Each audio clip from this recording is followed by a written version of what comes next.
ઓમ નમઃ શિવાય।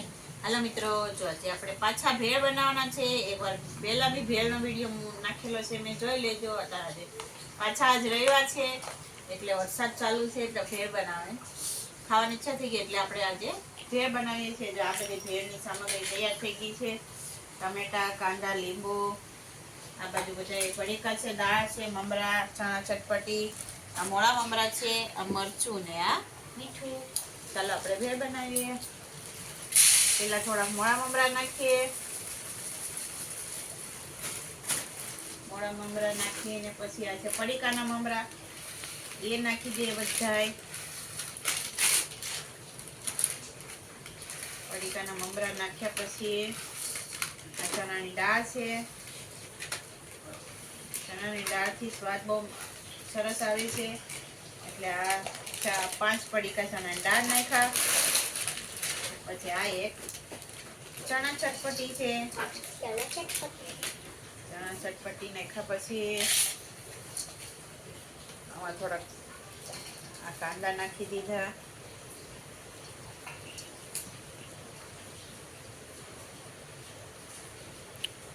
કાંદા નાખ્યા પછી આ ટમેટા નાખી દીધા।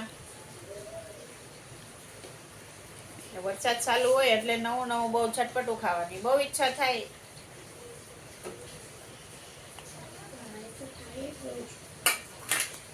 હવે એમાં થોડુંક આપણે મીઠું ઉમેરી દઈશું, જરાક જ ત્યાં ચણાની દાળમાં ને મમરામાં ને એમાં બધામાં મીઠું આવે એટલે જરાક જ મીઠું નાખી દઈશું। પછી કોરા મરચાંની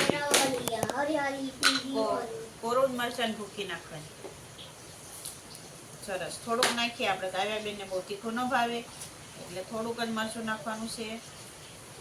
પછી આના વગર તો કઈ ચાલવાનું નથી। આ લીંબુ છે જેથી ખટ્ટો ખટ્ટો સ્વાદ આવશે એટલે આપણે એક લીંબુ નીચું દેવાનું છે।